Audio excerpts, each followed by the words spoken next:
What's up, everyone? Welcome into the Sunday night recap presented by FanDuel. I'm your host, Simon, joined as always by my very handsome co-host, Joey Wright and G-Man J. What's up, guys?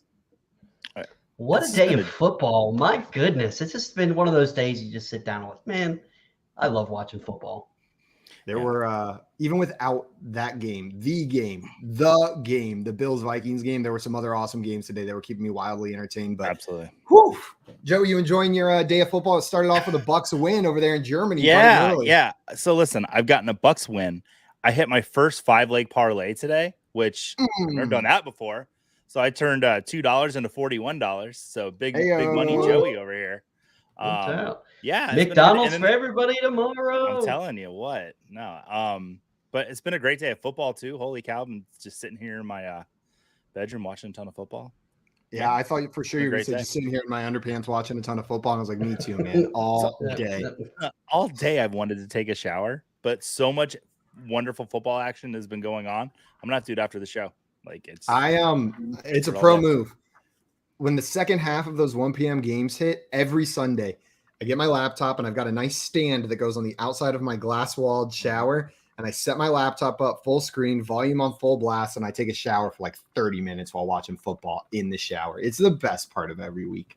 Besides this moment that I get to spend with you and everybody in the chat.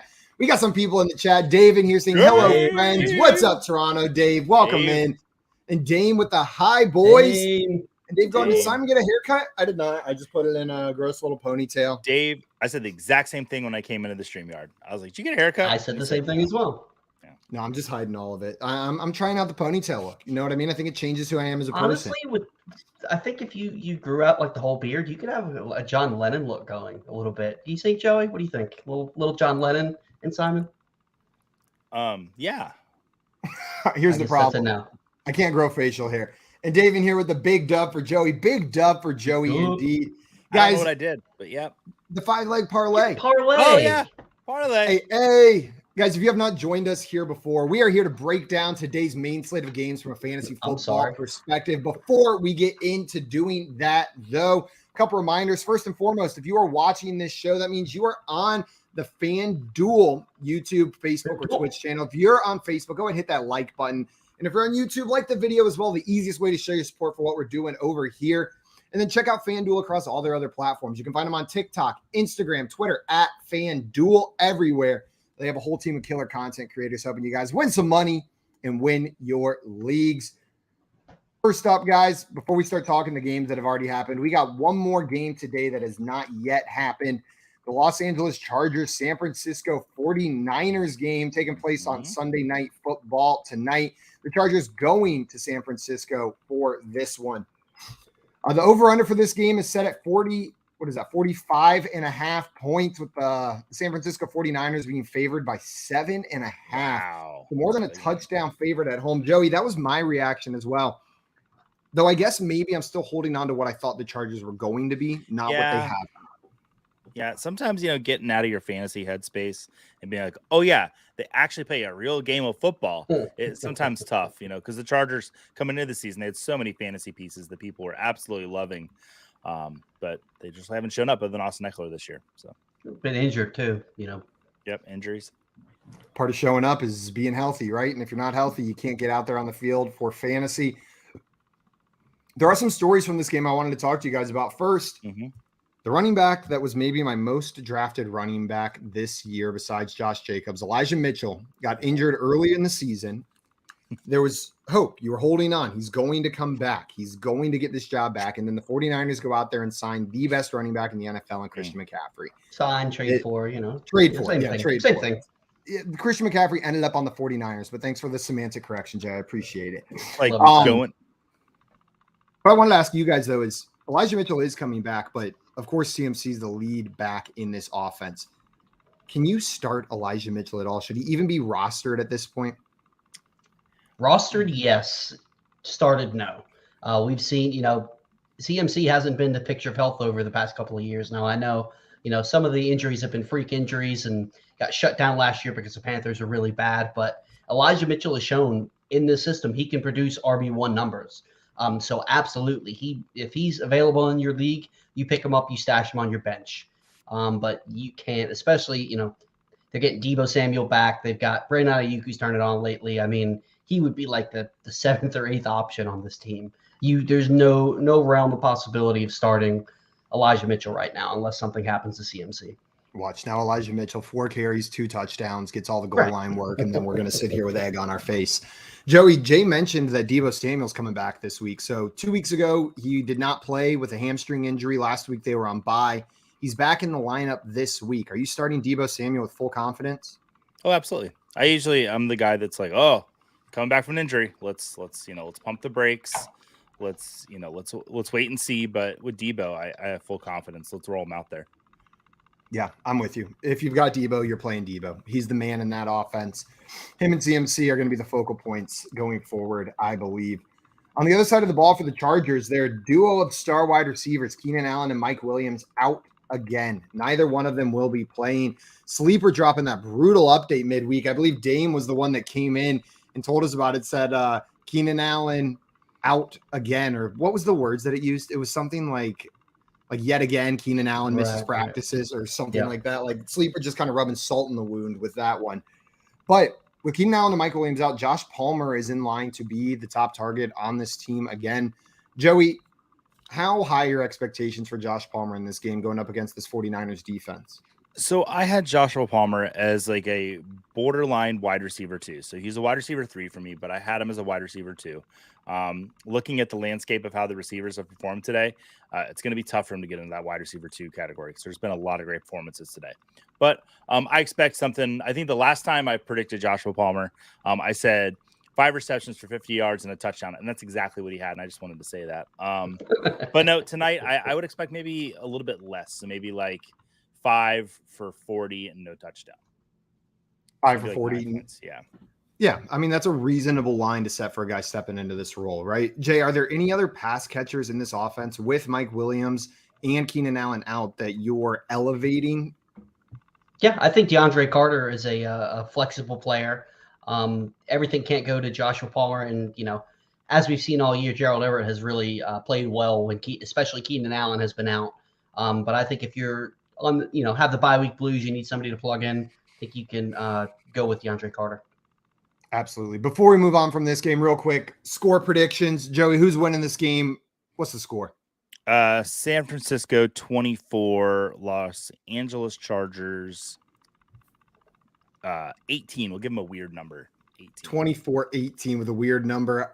Jay, I'll let you go last on this one. I always put myself last, but I'll let you pick last here. And I'm gonna go with the 49ers here as well. And I think the 49ers will pull this one out by a final score of, it's going to be a gross, low-scoring game. I will say 17-10 with the 49ers coming out on top. I was going to ask you guys, do we want to do a Sunday night at Illinois bet, but with the spread? Because I think the 49ers are going to smoke the Chargers. I think we're looking at like a 24-10 type of game. Okay, I'll do it with the spread. I bet the Chargers cover. I'll take the Chargers plus 7.5. Joey, which side would you be on? Oh, I didn't have them covering, did I? You did not have them covering. No, so you with me? But if you want to change that, that's fine. No.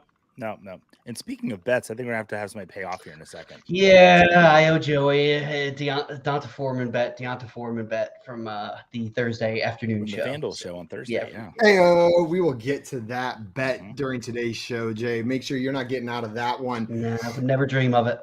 But that's it for this Sunday night football game. Jay, unfortunately, it's that time of the show where we're going over all the injuries that took place today. Not the best part about fantasy football, but something we got to talk about. And there were quite a few today. You want to run us through what went down on the injury landscape? Yeah, we had last week we were pretty lucky. We didn't have that many injuries from a fantasy perspective. This week is quite the opposite. Juju Smith-Schuster took a really hard hit in a game against the Jaguars. It was a concussion. He was ruled out almost immediately. He had to be helped off the field.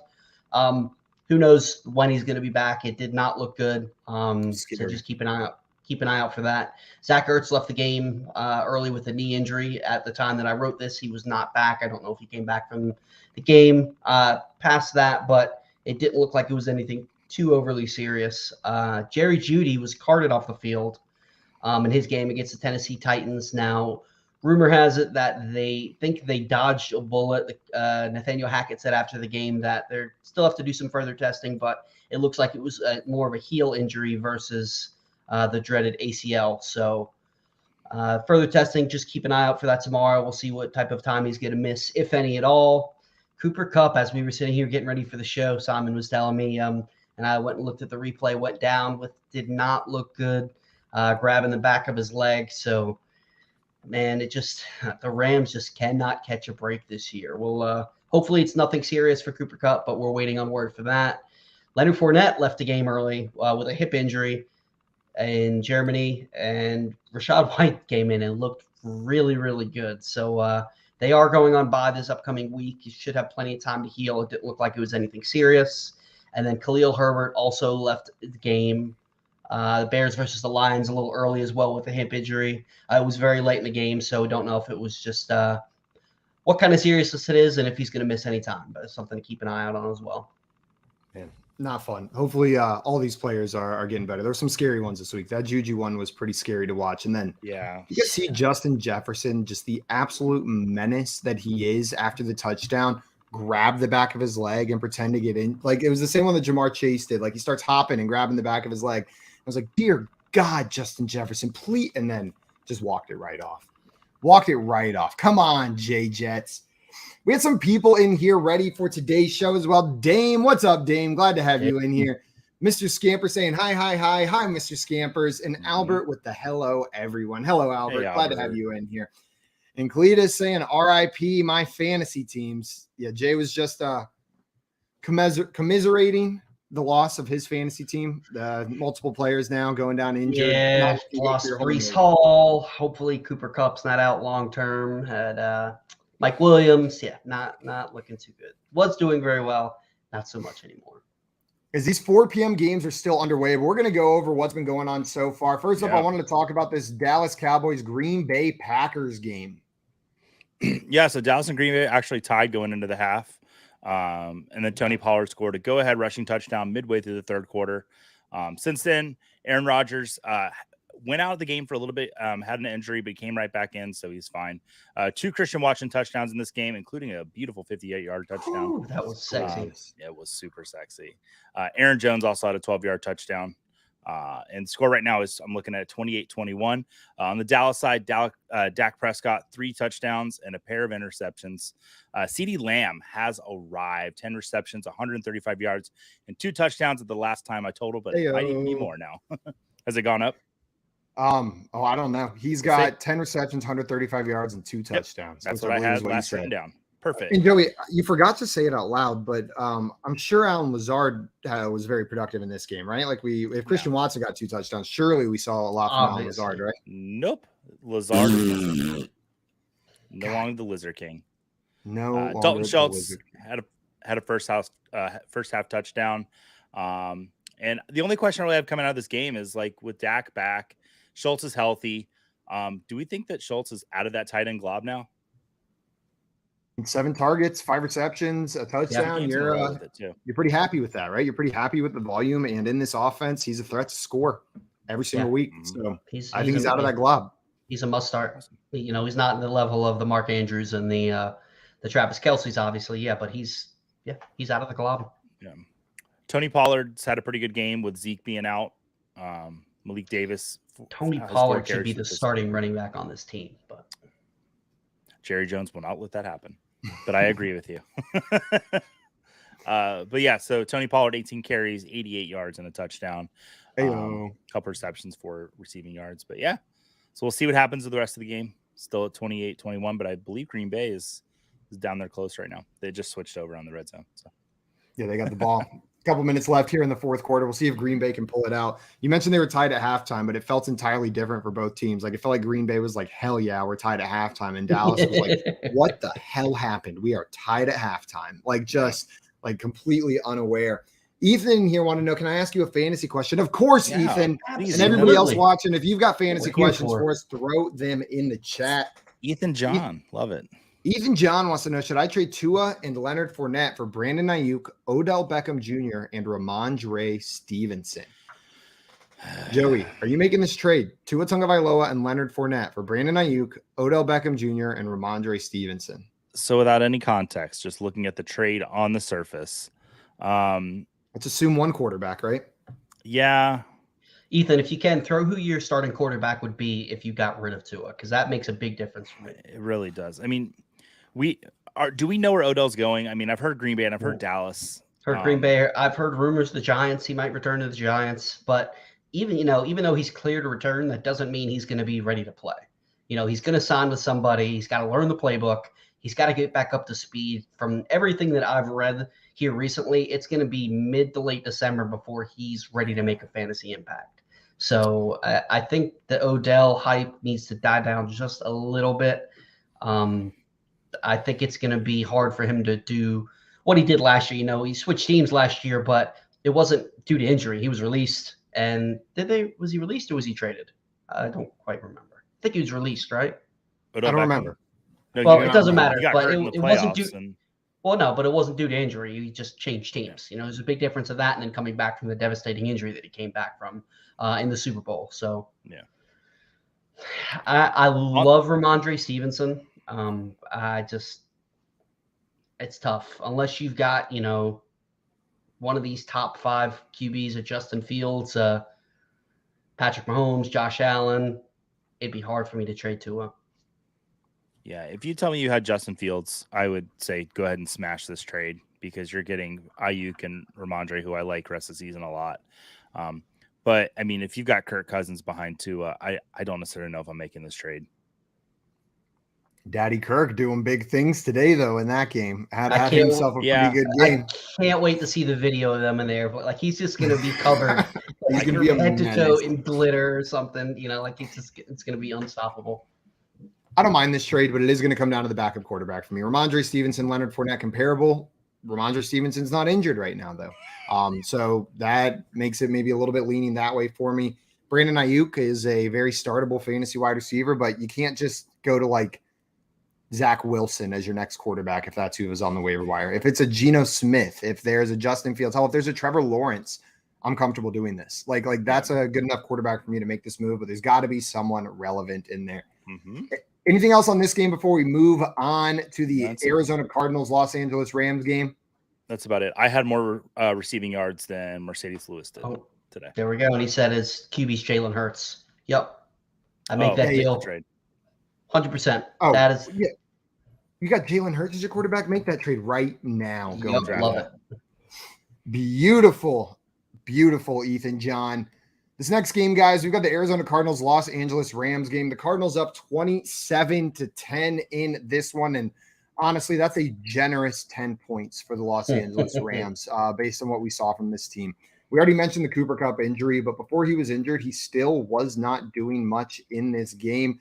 He had -1 receiving yards in the first half, his lowest in a half in his entire career. Now, that being said, both of these teams are playing with their backup quarterbacks. We've got John Wolford in for the Los Angeles Rams and Colt McCoy in for the Arizona Cardinals. There's not much I'm taking away from the receiving options on the Rams side here. Not that Matthew Stafford's been great, but John Wolford obviously isn't Matthew Stafford. The running backs, though, it's pretty interesting. A pretty even split between Cam Akers and Darrell Henderson, but Darrell Henderson punching that touchdown in. Joey, you mentioned this morning, you answered Darrell Henderson on our morning show this morning as someone that maybe you could start. Not as an excited start, but I can start him. Are you viewing Darrell Henderson? If you have to pick one of these backs to be on your team rest of season, is it Akers or is it Henderson? Oh, it's Henderson. I think Cam Akers is one of the worst running backs in football. I really do. For his role on the team, I'm not even being funny. Where he was being drafted this year was disgusting. And you'll never hear me get this passionate on a player that I don't like. But the fact that he went to Florida State is just, I've never gotten over it. No, but seriously, I just don't think Cam Akers is as good of a running back as Darrell Henderson. And I was excited to see Kyron Williams today. I was hoping he was going to be a little bit better to maybe leapfrog Darrell Henderson. But for the rest of the season, I still think it's Darrell Henderson. Yeah, I'm with you. I have zero interest in having Cam Akers on my team. He just hasn't looked good out there. He has not looked good. Darrell Henderson has looked like the better running back. On the other side of the ball, James Conner coming in 21 carries for 69 yards and 2 touchdowns on the ground. Absolutely killing it. Jay, is James Conner an every week start at the running back position?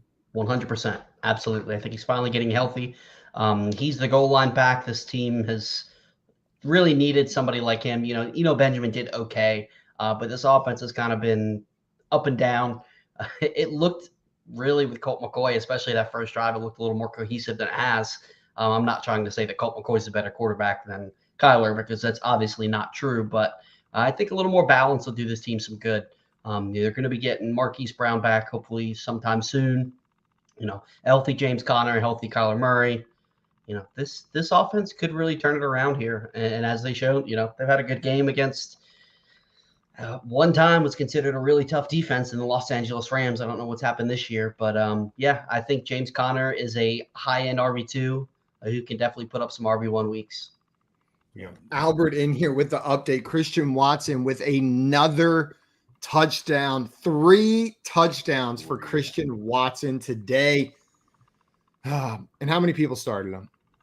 There was somebody, I'm trying to look and see who it was. A good friend of ours was pumping up Christian Watson today, and I got to find it to give him a shout out because they said today's your last chance to get Christian Watson before he blows up. So I got to look up, see who that was. Nice. The thing with James Conner that excites me is maybe something similar to what the Bills did today with Josh Allen and Devin Singletary. We know that Murray's injured going forth. So maybe you'll see James Conner get a lot of that red zone inside the 10 rushes like he did last year when he had all those touchdowns. So maybe look for that. Maybe they're going to protect Murray and he doesn't run in the end zone as much. Yeah. I mean, to your point, Joe, he had 15 rushing touchdowns last season, and it's because of them using him down there on the goal line. If he's going to get that work, then you got to have him in your lineups every single week. There's 7 seconds left in this one with the Cardinals up by 11. So, we learned today not to say a game's over until it's all the way over, but this one looks pretty much done. This one looks like it's in the books for the Arizona Cardinals. We have one more 4 p.m. game going down. This one is over. The Indianapolis Colts, the Jeff Saturday-led Indianapolis Colts with Matt Ryan back under center, take down the Las Vegas Raiders 25-20. Before we jump into that, I did find it. It was our good friend, Justin Henry. What a surprise. That guy is one of the sharpest guys that I know. He said, last call on getting Christian Watson for free. Been trying to get him involved the past 2 weeks, but he got injured. Matchup against a tough Dallas D. I still expect him to get high usage. So shout out to our good friend Justin Henry. Called the big game from Christian Watson today. But Jeff Saturday, I mean, he's obviously going to the Hall of Fame now, right? As a head coach. Well, he'll need to win at least one more game, but then he's going to be in, I think. Well, he made possibly the easiest but smartest decision that's been made by a head coach on the Colts so far this season, making Matt Ryan the starter right before the game, which was unexpected. I thought he would be back under center before the season was over, but it was nice to see that they made the right call. Saturday said that he thought Ryan gave them the best chance to win, and obviously that's the case. Jonathan Taylor, a lot of people were expecting him to potentially be shut down or, still have this lingering high ankle sprain, but boy, did he look like the Jonathan Taylor of old. 22 carries, 147 yards, and a touchdown, chipped in 2 catches. Is JT back? Yeah, I mean, yep. JT, he can put up 147 yards. This isn't a defense that is difficult to beat, right? But he looked like Jonathan Taylor back out there. Was that 60-something yard touchdown run? It was beautiful. I mean, he outran the defenders. I mean, they were on him, and he just said, "See ya." It was sexy. Now, Matt Ryan, 4 rushes, 38 yards. Is he now somebody you would consider a Konami code quarterback? Or I'll just play. Yes. Paris Campbell with 7 catches, 76 yards, and a touchdown. Michael Pittman also had 7 catches for 53 yards. They both tied for 9 targets, the team lead. You guys think Paris Campbell is worth picking up or somebody you should keep an eye on? 100%. Before Sam Ellinger came in as the quarterback for the Colts coaching staff was talking up Paris Campbell, and we saw him and Matt Ryan together, and Matt Ryan was giving him a ton of usage. So, I am going out and I'm getting Paris Campbell on every team I can. Sorry. When you mentioned this game, that was the first name I saw. I was excited. I want Paris Campbell back on my teams. I dropped him because Erlinger was not using him. Right. Yeah. Matt Ryan will use Can't him. blame you for that. I mean, I mean, people in redraft leagues debated dropping Michael Pittman, so can't blame you for dropping Paris Campbell. So cool. Not at all. But I want him back on my teams. No, Joey hit it. Paris Campbell was heavily involved before Sam Ehlinger came in, like where he was borderline every week startable with the amount of target volume that he was getting. He was similar to like the Rondale Moore, the Curtis Samuels, where they were just getting heavily targeted, not necessarily down the field shots, but they were PPR plays. And if Matt Ryan's going to be the starter here, then I want Paris Campbell in my lineups most weeks. Absolutely. Unless you got just like a superstar stud team. We got JL in the chat saying, yo, what's up, JL? And he said, did Simon get a haircut or is it in a ponytail? And can I see the ponytail? Ask number 4 there. There it is. I like it. It looks good on you. It does. I feel like you should get some beads in it, though. It's a little dirty. It's a little dirty, and I mean that in the best way possible. Right. It makes me feel a little sleazy. We got Geek in here as well. What's up, Geek? Welcome in. Glad to have you here. Geek. Not a whole lot else to add on the Raiders side of the ball. Derek Carr had an okay game. Devontae Adams had a big game. Foster Moreau made a fantastic catch in the end zone. It was a pretty throw by David Carr as well. Jacobs had a good game, but I mean, guys, is Josh McDaniels going to get fired like this weekend? Like, is he going to make it to the next game as the head coach of the Raiders, or are they going to give him a little more time? Who's the best center the Raiders ever had, and is he retired? Because if so, we've seen what retired centers can do as coaches in the NFL. So I think it's John Wednesday, if I'm not mistaken, is the best center they've ever had. So they might want to call him up. I don't think Josh McDaniels gets Sammy Tuesday, actually. It seems a little premature to fire Josh McDaniels. I know this Raiders team is performing unbelievably horribly, but I don't know. Like, I feel like Josh McDaniels was a target candidate for them. Know what I mean? Someone that they really wanted coaching this team. I imagine he has a little bit more of a leash than someone like Urban Meyer did whenever he was in Jacksonville. So, and also Josh McDaniels isn't like groping co-eds in bars, so there's not off the field issues. It's just that on the field product. And I think they give him a little bit more time. Who are they going to get midway through the season that's going to make this better? Not Urban Meyer. Not Urban Meyer. Yeah, that's for sure. Crap on Urban Meyer a little bit. I think what JL said, John Thursday. I think he'd be better than. Speaking of JL, he called Foster Moreau as a start this morning. We had a little, not a disagreement, but it was Cole Kmet or Foster Moreau, and we both won. Turns out everyone was right. Right, yeah. Everybody had a good game. So good job, JL. My favorite part this morning, though, is we were like, Cole Kmet, like, he can't have 2 touchdowns again, but he's still a good start. Oh, yes, he can have 2 touchdowns again. Spoiler alert. And there was a moment where, like, we also said, like, Justin Fields can't break the rushing yards record 2 weeks in a row. And there was, like, a point in that game where I was like, it's going to happen. Maybe he does. Like, he might do it 2 weeks in a row. But he ended up pulling. I can't wait to talk about Justin Fields. Man, it's going to be so exciting. Guys, we're going to move on from this Colts Raiders game. Save all of the Raiders fans out there. Any more pain they're already feeling. I'm with JL. I think he gets fired this week. I think they're going to pull the plug. You think he gets fired? I do not think so. Who gets fired first, Josh McDaniels or Jimbo Fisher at Texas A&M?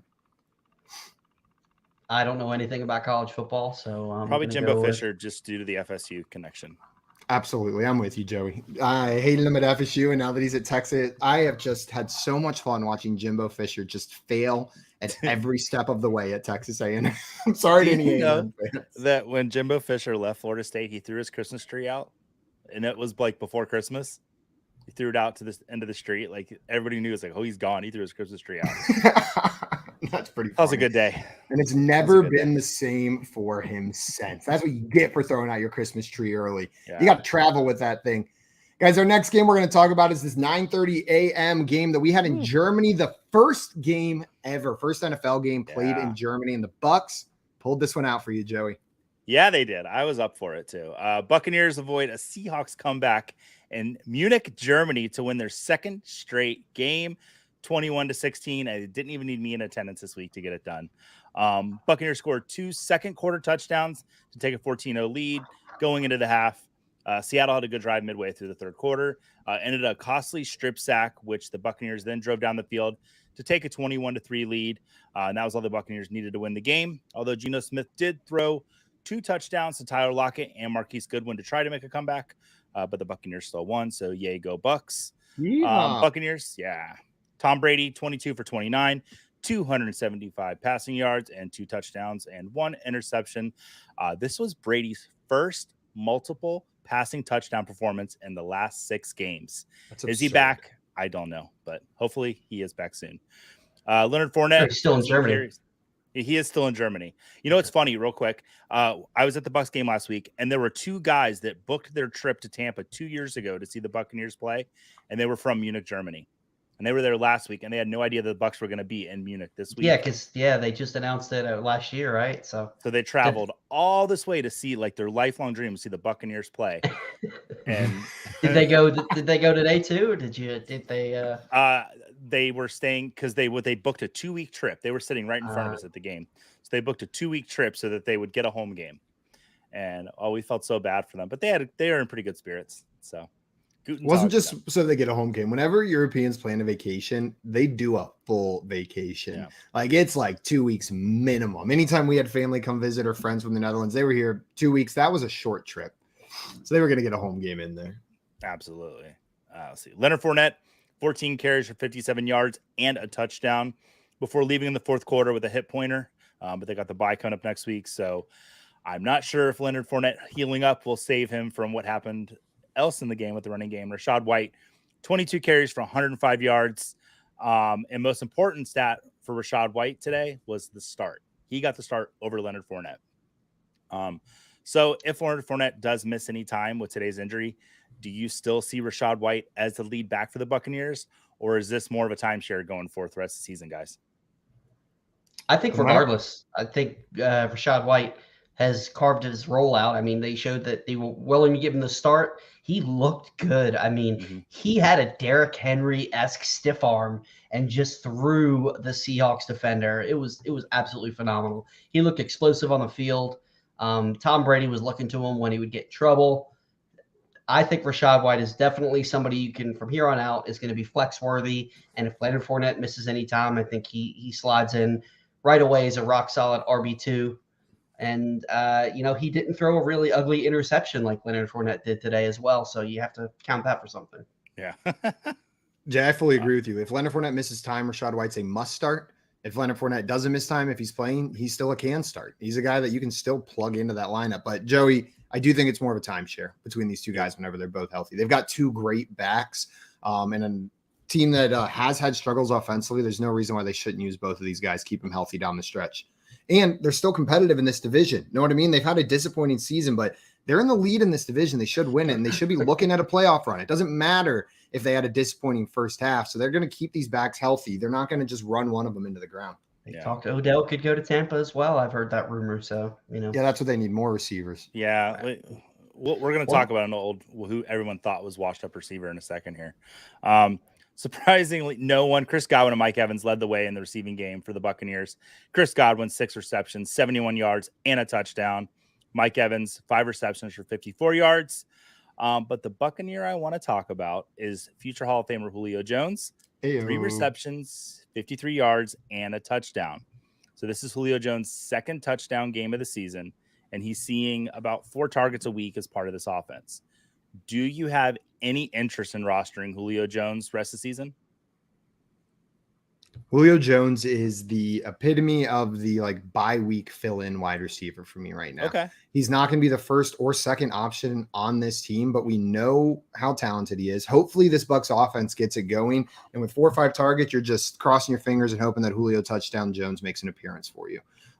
I do not expect him to be fantasy relevant week in, week out, just with the other receiving options they have here, but you can do a lot worse as a bye week fill-in. And a reminder, week 14, we have another big bye week situation coming up. 6 teams on bye, or is that week 11? I know we've got one more week with 6 teams on bye, but you're gonna need to find some bye week fill-ins in the next coming weeks. Jay, what do you think about Julio? Simon said everything I would have said. He summed it up perfectly. He's not somebody I'm excited to get my lineup, but last ditch effort. You're hoping that he gets his touchdown. Yeah, I really thought they were going to use Julio kind of like in like jump ball situations, kind of like what they do with Mike Evans, but just take some pressure off Mike Evans. And that's not really what they've done. I don't understand why Atlanta never did that for like, that's one of the things that has just never made sense to me. You know what happened? Go ahead. When Atlanta did that, you know what happened? Julio scored touchdowns. Exactly. That's what happened. So let's see what else we got in this game going on. Oh, Seahawks out of both. Seahawks were in this game too, not just the Buccaneers. And I need to take my hat off a little bit sometimes. Geno Smith, 23 for 33, 275 yards, 2 touchdowns, and 22 rushing yards. So another solid performance from Geno Smith. And this brings me some news broke before the game that the Seahawks and Geno Smith will have contract extension conversations to make him the Seahawks quarterback going past this season. Does this now make Geno Smith a dynasty asset, Simon? Yeah. I mean, Geno Smith has played great this year, especially for fantasy purposes. And if he's going to be their starter next year and they're going to have Tyler Lockett and they're going to have DK Metcalf, you should be on the lookout for Geno Smith in dynasty leagues, especially in those super flex leagues, right? Like he is a must start every single week in super flex. And in single quarterback leagues, he honestly is still a must start. It just comes down to like, how long do you think Geno Smith will be the starter here for the Seahawks? How much longer in his career does he have? How old is Geno Smith? 32. I just looked it up. Perfect. Thank you, Jay. That was a good stat. Gotcha. Man, the classic, when did he like the classic like year 7 breakout, the classic year 9 breakout for quarterbacks, as we all expected, right? Textbook. He's like the Cordell Patterson of quarterbacks. I agree with everything. I mean, except that you should really be looking for him in dynasty. I think he's one of those like that $1 scratch off that you won $100 and you're excited about, but you can't really expect to keep going back for those $1 scratch offs and keep hitting $100. I think, if you need like a QB3 in Superflex, I think you're happy to hold on to him. I'd be trying to trade him if I could, if somebody believes that he is the long-term answer. I could definitely see him being the starter next year. I just looked it up. The Seahawks right now, because they have Denver's first-round pick, have a top 10 pick in next year's draft, one that is widely considered to be a very, very deep quarterback class. I would not be surprised to see them still take one of these high-end quarterbacks next year. Maybe Geno starts the year, but we've seen, not necessarily this extended period of time, but we've seen flashes from Geno Smith. It's still very possible for the other, the shoe to drop and him to come back to earth and be the Geno Smith that we saw with the Jets. So I would try to sell high personally in dynasty, especially with these rumors that that they're working on a contract extension. I love Geno Smith. I think he's one of the most stand-up guys in the entire NFL from what I've seen and what teammates have said about him, but I don't think he is a long-term solution when it comes to fantasy. Man, the one thing I do want to add is like we talk about this quarterback class being great.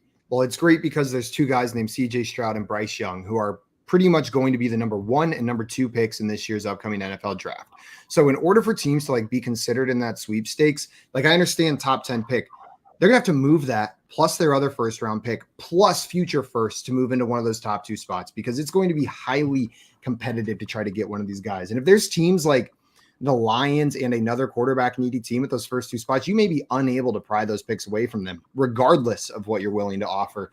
I know that's how excited people are about this. So it's going to take things falling into place for them to be in that conversation. And I'm good rolling with Geno. I think his value is a little bit safer, at least going into this next year. I think they are in that position with having multiple first-round picks and the extra picks that they have from Denver. So that's part of my reasoning, as well as I kind of expect them to make that move to try to find that quarterback. Could be completely wrong, but that's my take. Makes sense. Okay. Kenneth Walker, talk about running backs in this game, had difficulty running on the Buccaneers today with 10 carries for 17 yards, but he did finish with 6 receptions for 55 yards. So that kind of saved his day in PPR leagues. The usual suspects in the Seahawks receiving game: DK Metcalf, 6 receptions and 71 yards.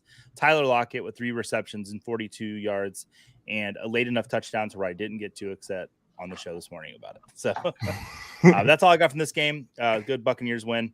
Hopefully they keep this going.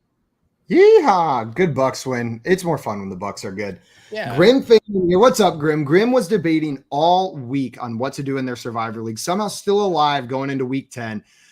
They originally had the Falcons over the Panthers and changed it last minute to the Detroit Lions and moved on in the Survivor League. My man, Grim Fan. Done. And this next line, the advice I gave Grim Fan was, do not listen to me because you're the one who's alive in week 10 and you're the one who's gotten it right every single time. And Grim said, you were right, Simon, to not take your advice. Yeah. That's my advice, at least on Survivor Leagues. Well done, Grim. Well done. That's fantastic. I full on told Grim to start the Bears or to play the Bears. Yeah, I think I'm with you. I think I said Bears as well. So don't listen to us whatsoever. Fade whatever Survivor picks we tell you.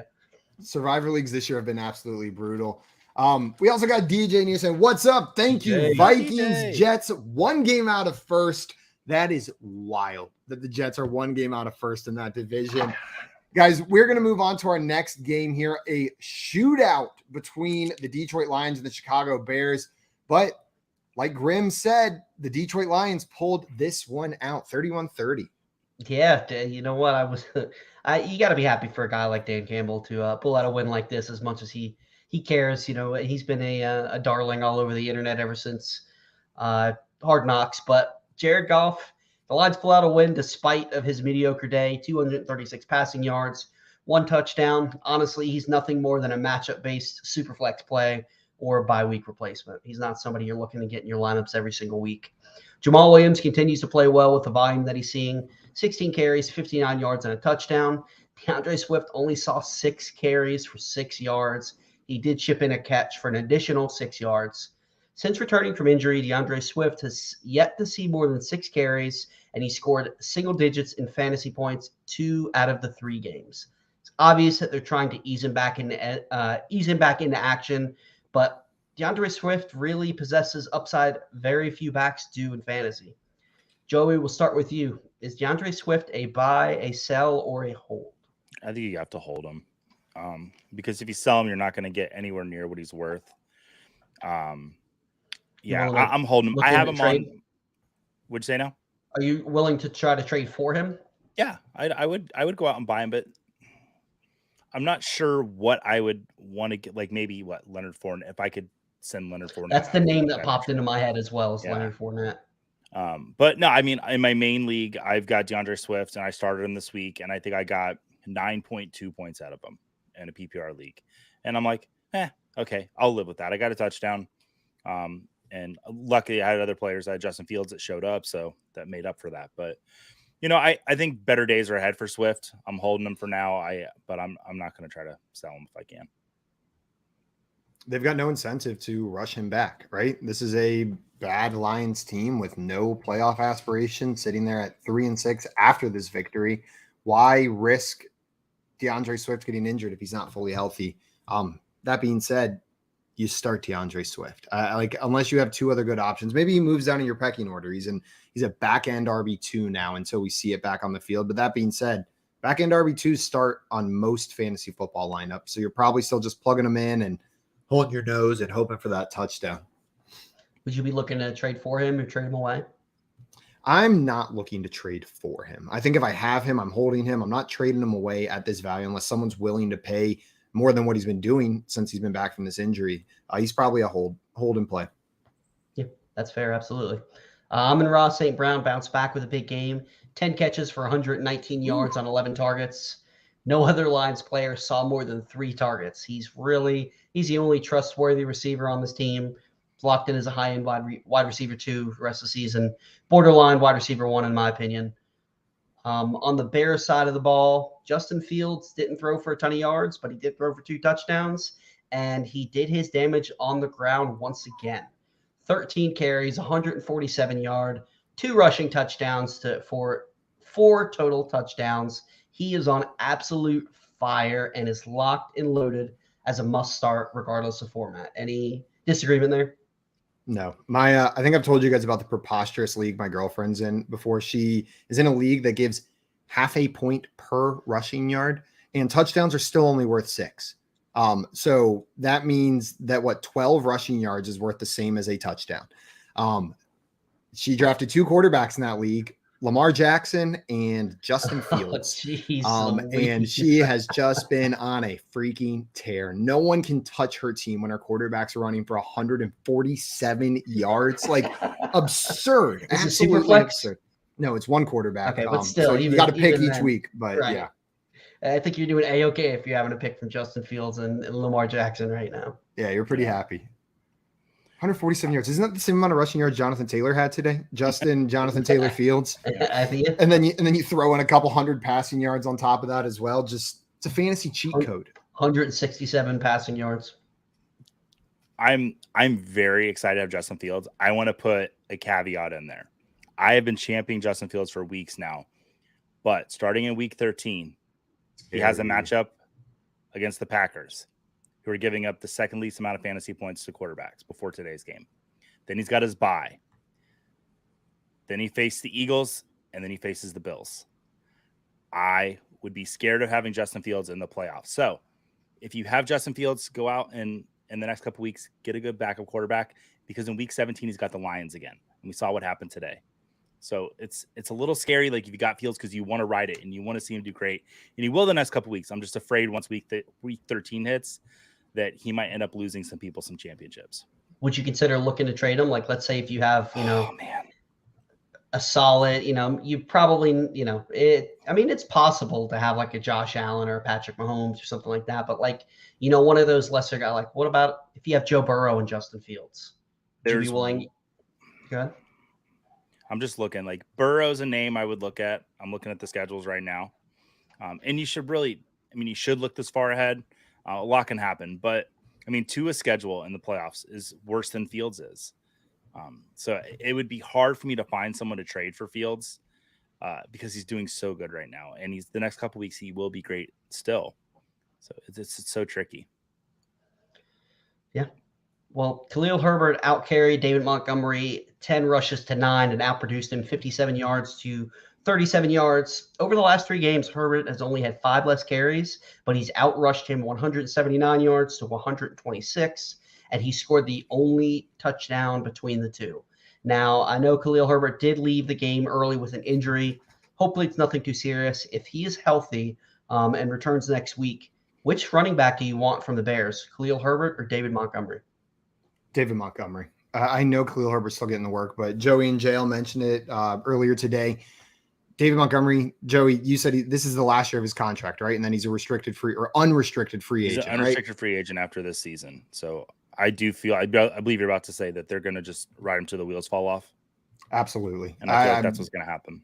You threw that out there this morning, and I think it just makes sense. It's the last year. They've got Khalil Herbert ready to go. They know they can trust him. David Montgomery's a good running back. I expect him to get more work down the course of the season, and he's the one that I would want to start week in, week out. Sure. 100% agree. I think they're going to ride David Montgomery, like I said, to the wheels fall off. And Khalil Herbert, 100% the Bears running back starting next season. I think it's going to be a 50-50 split, and I like Cole Kmet. I like Khalil Herbert just a little bit more. I think he's a better running back. I think, outside of injury, I think both guys are startable. But I'm stashing Khalil Herbert everywhere I can in case he does take over. I think he's got some pretty high upside. Cole Kmet had a big game. It's like you guys said, 2 games in a row with 2 touchdowns, 7 targets, turned him into 4 catches, and one of them was a 50-yard bomb from Fields. So I will take Grimm's question and mold it into my own. One, is Cole Kmet a buy after this performance? Is he a must start? Is he somebody you're looking to start every single week, week in and week out? This upcoming week plays against a very bad Atlanta Falcons defense. Yeah, I'm going to play Kmet in my tight end position if I don't have Kelsey, if I don't have one of the big tight ends, if I don't recovering Andrews if he's back. Dalton Schultz or Cole Kmet? Dalton Schultz. Okay. Because I do feel like with Dak Prescott back, Dalton Schultz, that's what he needs to be great. And he was last year. He was a tight end 3 last year. I expect him to return to something about that this year. With Darren Waller now on the IR and George Kittle, not necessarily looking like George Kittle throughout the season. I am not certain that he's an every week start and that he's not out of this club. This is still a run first team pretty heavily. Their passing volume's gone up in recent weeks, but still they're throwing the ball a little bit more than 20 times a game on average, around that 22 throw mark. Past 2 weeks, he's gotten 6 targets, 7 targets, but prior to that, Cole Kmet, 2 targets, 3 targets, 3 targets, 4 targets, 3 targets, 3 targets. It's been 2 weeks, 2 great weeks, 7 targets, 6 targets, 2 touchdowns in each game. But I think we're going to see more 3-target games for Cole Kmet where he pulls in 2 catches for 30 yards and you're pretty disappointed. He's in that glob for me, but he's near the top of that glob. He's one of the guys that I think has pretty high upside to score a touchdown. Yep. And, his numbers are a little inflated today because of that 50-yard touchdown. I'm not one of those people saying, you can't count it, take away his 50-yard touchdown and he's only got 24 yards. But you do have to take that in consideration when it is such a low volume passing attack. So I'm with you guys. I would not be looking to buy Cole Kmet right now. I would wait until after he has one of those, disappointing performances and then try to trade for him. Guys, the next game I want to hit on was this Kansas City Chiefs Jacksonville Jaguars game. Kansas City Chiefs taking this one home. 27-17 was the final score. Patrick Mahomes making his best case to be the league MVP. I know people were trying to hand it to Jalen Hurts, to Josh Allen, but Patrick Mahomes out here putting on a show, 331 yards, 4 touchdowns, and an interception. And he just added 39 yards on the ground as well. Jay, do you think Patrick Mahomes is the favorite to win MVP at this point in the season? I think you have to consider it. I mean, he's doing it. I mean, obviously he has Travis Kelce, but his wide receivers have been Juju, MVS. The recently added Kadarius Toney. So he's taking this team on his back. He's been, doing it with his feet, chipping in some rushing yards. I think it's a 3-race horse between him, Jalen Hurts, and Josh Allen. But right now, if I had to put money down on it, it'd be Mahomes for me. I think I'm with you. I think my money would go on Mahomes as well. Before we keep going on this game, we had a question come in here from Yancey. Want to know, would you guys accept a 2023 first for Stephon Diggs? I'm going to be honest. I need more for Diggs in a dynasty league than just 1 first-round pick. I'm going to need 2 firsts or a first and a piece. Maybe a first and a young wide receiver, like a first and a George Pickens could maybe get it done, or a first and Chris Olave, get that done. Ooh. A league that I'm in with Joey and JL, actually. I recently, a rebuilding team, I traded Stephon Diggs and I got Bateman and a first, and I was very happy with that. So something along those lines. I think a young receiver plus the first. It's not quite enough. Absolutely. And then DJ in here said, would you accept a trade of George Kittle and Daniel Carlson for Amon-Ra St. Brown, Evan McPherson, and Mike Evans? Joey, you making this move? DJ would get the bottom 3 players. Yeah, I want Amon-Ra St. Brown, Evan McPherson, and Mike Evans. Absolutely. Yeah. I heard your little giggle in there as Simon was reading the question. Yeah, DJ, accept this trade and go make yourself your favorite drink that you like to drink and just celebrate because you have won this trade. And that's what you should do. Mike Evans, Amon-Ra St. Brown, go pick up a Cole Kmet or something off the waiver wire and you'll be set at tight end. Maybe a David Njoku for whenever he comes back from injury. I mean, yeah. Greg Dulcich. There's plenty of tight end options. They are not George Kittle, but you're more than making up for it with those receivers coming in. On the Kansas City side of the ball, the big storyline is with their running back core. Clyde Edwards-Helaire. Wait, where is he on here? Oh, he got 0 carries in this game. Not a single one. 2 targets, 0 catches. So 0 touches in this game for Clyde Edwards-Helaire, former first-round draft pick for the Kansas City Chiefs. I had to start him this week, too, in a couple of places, unfortunately, due to bye weeks. I thought he was an okay start, but Isaiah Pacheco clearly looks like he's taken over this backfield. 16 carries, 82 yards on the ground today. Joey, with Pacheco looking like he's taken over, unless there was an injury we haven't heard about with CEH, is CEH droppable in fantasy football with Pacheco taking over in this backfield? I would like to say he's droppable. I would still probably hold him if I have him. But I said this morning on the morning show that where the big narrative this week was, okay, is Jalen Warren going to take Najee Harris's job? And there's no evidence for that to be happening. There's evidence that Pacheco is going to take CEH's job. It was there the last 2 weeks. We've seen it building. We've seen it coming. And it happened, I think, today. I think Pacheco looked good. He did have a fumble, if I remember correctly, but I think they recovered it. But listen, they lost it, I believe. But did they lose it? Okay. Yeah. And that's even better news for him that they lost. Because I saw him later in the game. Exactly. Yep. Did he have any receiving work? No, he didn't. Okay. I wish he would have. That'd have been nice to have. Yeah, absolutely. But yeah, I like Pacheco a lot.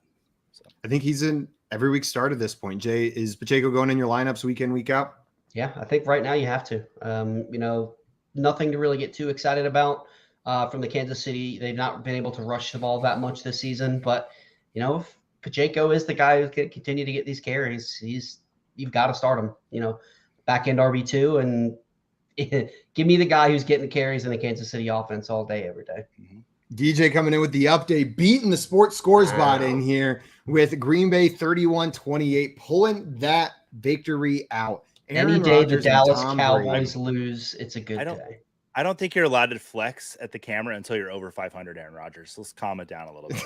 I just saw you on my screen going, ugh.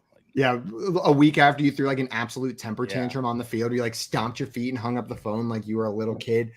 DJ in here, in case you guys wanted this trade to be even hotter, their other tight end is Travis Kelce. Ooh. So they're trading away George Kittle. DJ, good God, my man. If I was wearing pants, I would have to take them off. Good thing I'm not. So hold on. Carter in here says, last second quick question. Terry McLaurin, Brandon Ayuk, or Josh Palmer, pick 2. So one of those players needs to go on the bench. Joey, of those 3 players, which one are you benching? I'd stick Ayuk on the bench.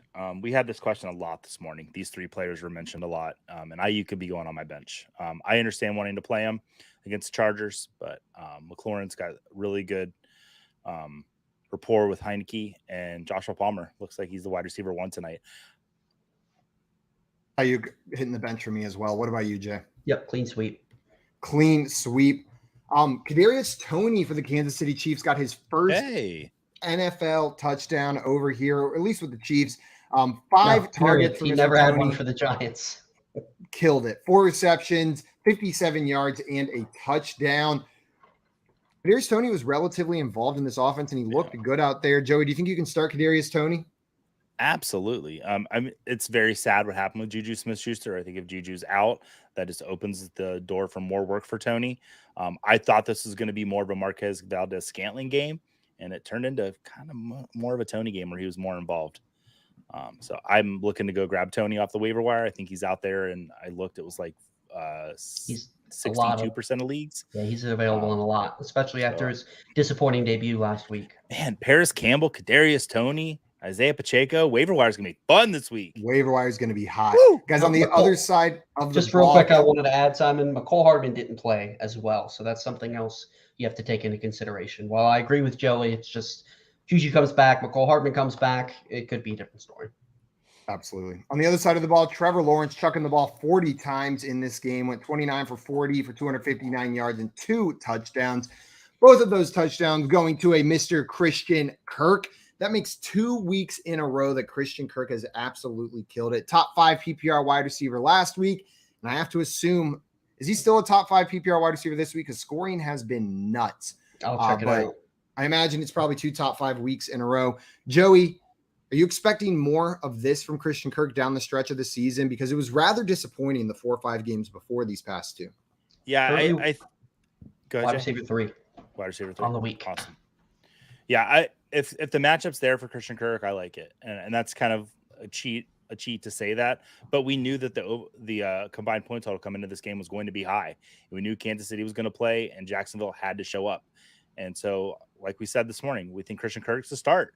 I didn't think he'd have 2 touchdowns and over 100 yards receiving. I thought maybe like 80 and 1 would be great. But yeah, I think he's Trevor Lawrence's number 1 option. You see why Jacksonville went out and paid to bring him in from Arizona. So yeah, I am very confident with Christian Kirk going forth, as long as the matchup's good. No Buffalo Bills, please. Well, guys, we are going to move on. Speaking of the Buffalo Bills, to the game of the freaking day, game of the year, one of the best regular season games I've ever seen. The Vikings pull out on a victory in overtime against the Buffalo Bills, 33-30. Absolutely. I'm loading it up 1 second. Yeah, the only game that I remember loving as much as this game was that Monday night game with the Chiefs and Rams. Yeah. Remember that? The one where like 100 points were scored. Yeah, it's still the best game I've ever seen. But this was the game of the year. This game had everything. 7 total touchdowns, an RB1 performance. Head coach is saying the F word on national television, and catches not seen outside of a Las Vegas Cirque du Soleil show. Just an amazing game all around. I think you could run this back in February as Super Bowl, and everybody would be happy. Even if your team's not in the Super Bowl, everybody wants to see a game like this. It was so much fun to watch. So just picking up from the third quarter because so much happened in this game. The Vikings were down by 17, and Dalvin Cook broke off an 81-yard touchdown run. Very exciting. The Vikings then brought it down to one score with a 13-play, 66-yard drive with 4 minutes and 38 seconds remaining in the fourth quarter. Then the Bills went 3 and out, giving the ball back to Minnesota. The Vikings then drove the ball 75 yards all the way down to the 1-yard line, only to turn the ball over on downs. But on the first play, Josh Allen fumbled the ball into the end zone. Eric Kendricks recovered for a touchdown, putting the Vikings up by 3, which you would think this game is over. No. Josh Allen drives the ball 69 yards down the field for a game-tying field goal, sending the game to overtime.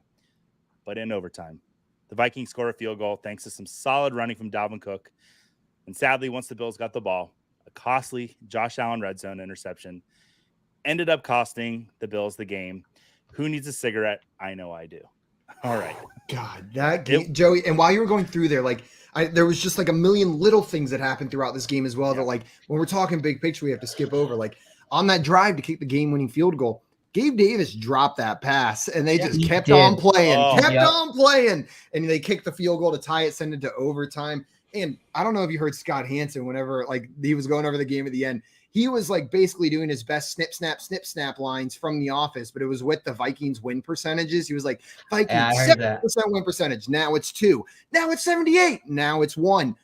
Just things exactly what needed to happen. The Bills fumbling the ball and giving them a touchdown on the 1-yard line was the only way the Vikings could win this game. And they did it. They pulled out this W. That was absolutely insane. I sent a text to Scott Fish after this game, and I was like, congratulations to you and his son Ian. And he's just unreal. He was so excited. That was a heck of a game. Yeah. So on the Viking side of the ball, Kirk Cousins, 30 for 50, 357 yards, and a touchdown with 2 interceptions. Dalvin Cook, 14 carries, 119 yards, a touchdown, and 3 receptions for 27 yards. Little note here, Alexander Madison was barely involved today. 4 touches total for 19 yards. So there's always seems to be this battle between, Madison's going to take the carries away from Cook. But it seems like this season, Cook really has been cooking. I didn't even write that down on my sheet. I just came up with that on my own. You're welcome. I guess that's why I get paid the big bucks. Let's talk about Justin Jefferson. Justin Jefferson, 10 receptions, 193 yards, and a touchdown, and the catch of the year. Easily. If you haven't seen it, go find it. Jefferson, one hand catches it while he's pulling it away from the defender and scoops it. I can't even explain it. Go watch the clip. It's amazing. And Justin Jefferson, he's made a lot of statements this season and in this game. He's the wide receiver 1 in PPR scoring this week, and he moved up to wide receiver 2 on the season behind Tyreek Hill. That might have changed since around 6:00 tonight. But is Justin Jefferson, in fact, the best wide receiver in the NFL right now? Simon, yes or no? He's got to be in that conversation. I'm not going to sit here and say for sure he's better than Stephon Diggs, better than Devontae Adams, but man, is he making a case for it, right? He is making a case that he is the number 1 wide receiver in the NFL. When I'm watching these games, I'm just thinking, just put the ball in his hand every single play. Mm-hmm. Every single play, you should be getting the ball in Justin Jefferson's hands because the dude works magic out there on the football field. And that catch, just good God almighty. That catch alone should put him in the conversation, right? Exactly. He's got to be up there. You can't talk best wide receiver in the NFL without saying his name. Jay, I'm going to put you on the spot. You're the number 1 pick in your fantasy draft next year. Are you drafting Justin Jefferson, or say your number 1 running back is Christian McCaffrey? Who are you taking number 1 overall? I'm probably still going Christian McCaffrey, but that's because I'm a running back early and often type of guy. He is one of a handful. Justin Jefferson, Jamar Chase, heck, Stephon Diggs right now. Those would be the only guys I would consider in the first round. Not Tyreek Hill? Possibly. I want to see what it looks like the rest of the season. Okay. Oh, having the most receiving yards in the league isn't enough for you, Jay, on this Miami Dolphins team to put him in conversation for a first-round wide receiver. Tyreek Hill's up there for me. He's in that conversation. Yeah. T.J. Hawkinson had 7 receptions for 45 yards. Since arriving in Minnesota, Hawkinson has 16 receptions for 115 yards over the last 2 weeks. So what tier of tight ends does Hawkinson fit into the rest of the season? Is he in that upper echelon or is he kind of in the glob? Jay, what do you think? Go ahead, Simon. I was just going to say, I think he's kind of in a separate little tier. He's below the Travis Kelce's, the George Kittles, the Mark Andrews, but he's above the glob. Maybe in there with like Dalton Schultz. Know what I mean? Like in that range of tight end. He's involved early here, and him and Kirk Cousins seem to be developing some chemistry, and this offense is pretty dang good. So I like TJ Hawkinson. I'm surprised. Would you rather have Dalton Schultz or TJ Hawkinson rest of the season? Dalton Schultz, I think, is where I'm going. Jay, what about those two? Where do you fall? I'm going Hawkinson. I'm really excited. It's never been about the talent with Hawkinson. He's looked good when he's got the targets. It's just been he's been stuck on the Lions offense. This was the first time I think that he's ever been on a winning team. I think is the stat that I said when he was traded to the Minnesota Vikings last week. Just got traded to the team, saw 9 targets this week. He saw 10 targets. I think he's definitely above the glob. I think he has potential to jump up to that. I'm going to stop short of saying that, Travis Kelce, Mark Andrews tier, but I think he's, like Simon said, he's going to be right below it. Before we move on to the next part of this game, I wanted to hit Robbie's question in here.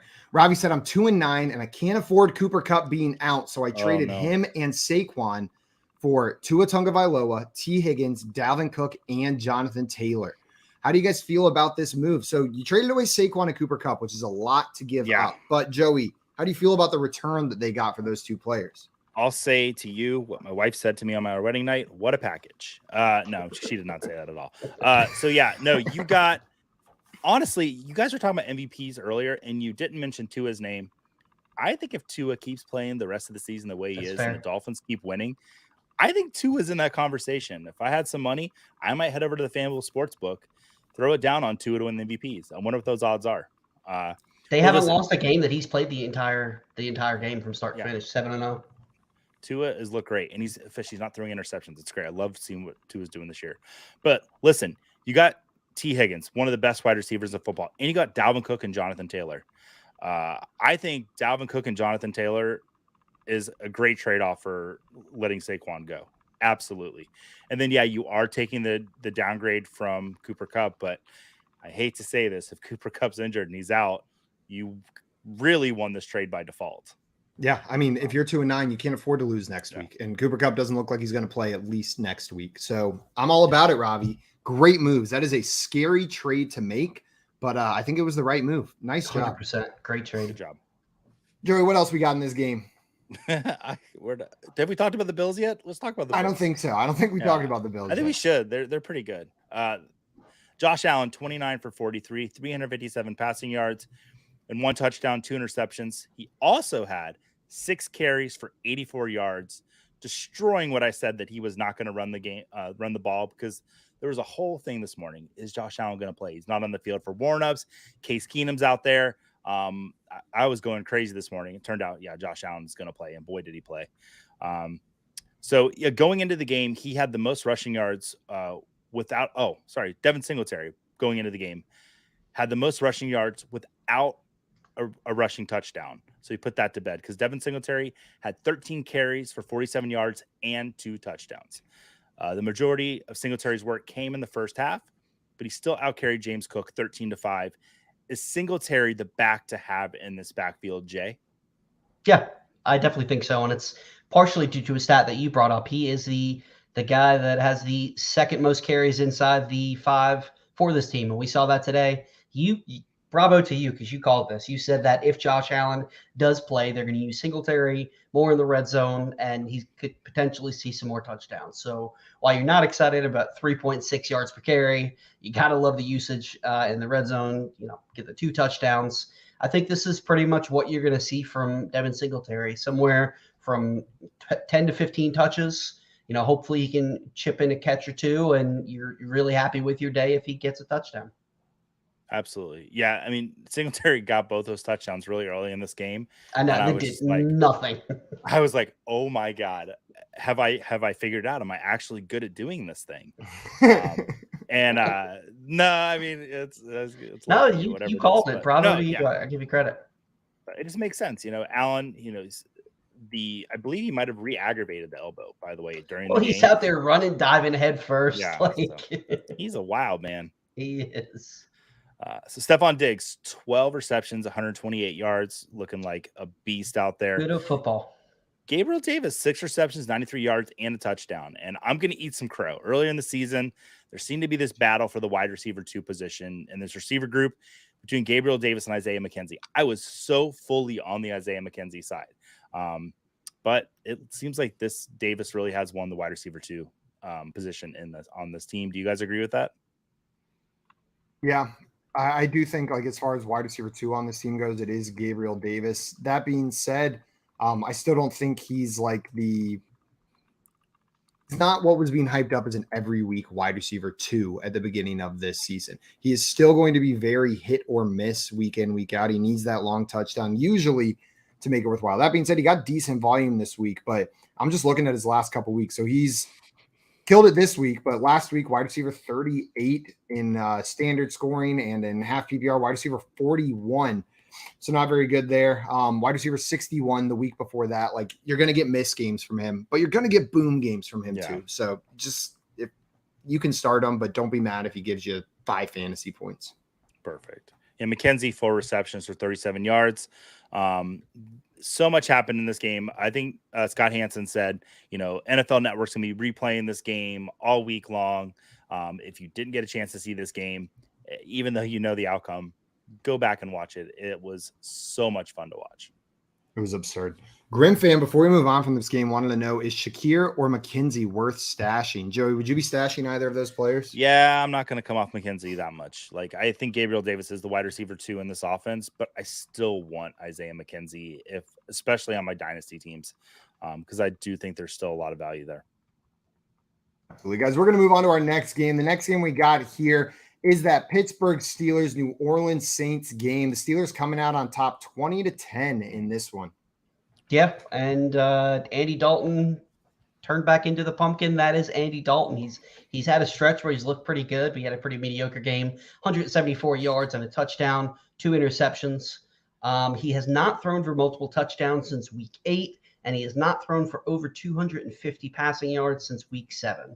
After a bad loss to a bad Pittsburgh team, the division is still within reach. We know the NFC South is definitely struggling this season. Do you guys think that the Saints are going to bench Andy Dalton for Jameis Winston? And if that does happen, are you interested in Jameis for fantasy? 1,000% to the first question. I do like that would be preposterous for them not to bench Andy Dalton for Jameis Winston at this point. I think you put him in there, see what he does for this offense. And then, if Jameis is playing, I think you got to be interested in him, especially in Superflex leagues. He has been fantastic for fantasy whenever he's played. So he goes up to that streaming quarterback option immediately if he's the starter. See the Bucs fans smiling when you say Jameis Winston in fantasy football. There's probably no more frustrating player for me as a Bucs fan than Jameis Winston for lots of reasons. For fantasy, though, I love having Jameis Winston on my team. He is super fun, but I'm glad he's not my quarterback anymore. That makes sense. You know what I mean? But yeah, so if Jameis Winston's out there, I mean, Chris Olave, he didn't have a good game today, but that's a wonderful receiver. He's got Jarvis Landry as well. Juwan Johnson's basically a wide receiver. He's got good targets. He's got Alvin Kamara who can check the ball down to. Like, I have no problem having Jameis Winston on my fantasy teams if the matchup's good. Grim said, I would rather drink some Jameson than go after Winston. Why not both? Both? I mean, if Winston's on your team, you probably need some Jameson because those games can be roller coasters.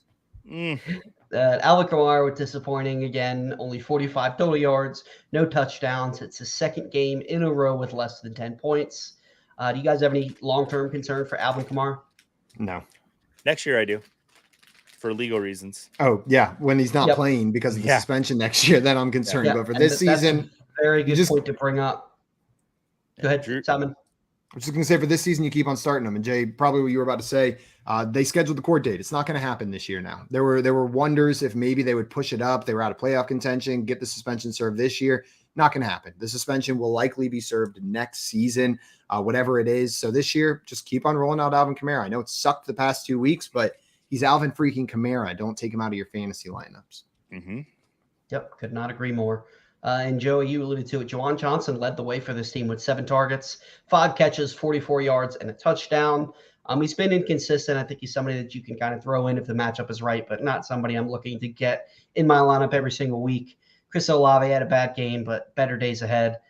He's somebody that's a must start every week for me. Any disagreement there from you guys? No, that's probably the biggest miss of the day. Chris Olave is a top 10 wide receiver. Steelers are giving up the most fantasy points to wide receivers. It just felt like this is the perfect marriage. With Landry coming back, a little bit of attention taken off of him, but nothing added up right for that today. So, yeah. You forgot that Andy Dalton was the ultimate home record. That's what I was going to say, Simon. You hit the nail on the head. Yeah. On the Steelers side of the ball, all this talk of Jaylen Warren potentially taking over for Najee Harris, and Najee Harris gets 20 yards. Now, granted, he looked pretty decent, 99 yards, average 5 yards a carry, just about. Did not get a touchdown, but this definitely has to be encouraging for Najee Harris's outlook the rest of the season. Kenny Pickett, he had a pretty solid game, almost 200 yards, did not throw for a touchdown, but he is a guy that can get it done on the ground, 51 rushing yards and a rushing touchdown. Do you guys have any interest in streaming Kenny Pickett? Is he somebody that's still kind of little hesitant on, or you think he's somebody in like a super flex that you start as your QB2? I had to start Pickett today. When we were on the show with Josh Allen news, I had to throw him in there, and it was the one league I accidentally didn't get Allen back in. So I started Kenny Pickett today, and I'm happy with what I got. Yeah. To answer your question, no, I do not have interest in adding Kenny Pickett. I don't think you can count on a rushing touchdown from him each week. Kind of like Justin Fields, if he was having these kinds of numbers, but a rushing touchdown saved it, I'd be a little bit more confident because they're designing those plays up for him. I don't think you're going to see those from Pickett. But when he took off down the field, I was so certain. I just had flashbacks when he did the fake slide in college. Yeah. Like I saw him running, I was like, oh, he's going to do it again. He's going to fake slide and then take off down this field, but didn't do it. Yeah, I'm with you guys. Got to be pretty desperate to have to start Kenny Pickett. How's that feel, Joey? Well, no Josh Allen. That's I call that desperate. So I'm with you. Yeah. I lost Trey Lance in a league, and I'm having to stream Jimmy G and Kenny Pickett. So I'm desperate as well. The only other guy I do want to hit on, George Pickens, his first game without Chase Claypool on this team, had a pretty solid day, although he only saw 4 targets. He caught 3 of them for 32 yards. And he did get a little they got creative and used him in the rushing game. 2 rushes for 23 yards and a touchdown. You love to see that. I think that they're going to continue to draw up ways to get him involved in this offense. What do you guys view Kenny Pickett as George Pickens the rest of the season? Is he somebody you're starting every week, more of just in the right matchups? Let's say next week they play Cincinnati. Are you starting George Pickens next week against Cincinnati? He's a wide receiver 3 for me going forward through the season. Maybe a flex play. That's exactly where I was going to put him, on that flex wide receiver 3 line. He's startable. He's not someone I'm forcing into my lineups. This Steelers offense isn't good enough for someone who's not the number 1 target on this team to be an every week start.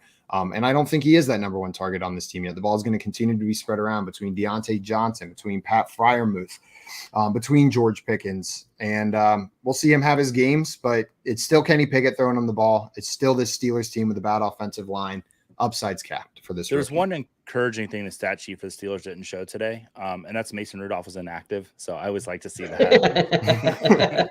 That is a very encouraging sign. You're right, Joe. Before we go, Joey, I do have to pay up a bet. So, yeah. Donta Foreman was good this week. We had 12 points, I think. I bet the under. And he had 19 PPR fantasy points. So, Jay, for those who do not know what we're doing, we make bets and we make animal noise bets. If this is your first time joining us, with the loser has to make an animal noise of the other person's choice. Joey, what animal noise is Jay making today? Jay making the sound of a T-Rex being caught in the shower by his spouse.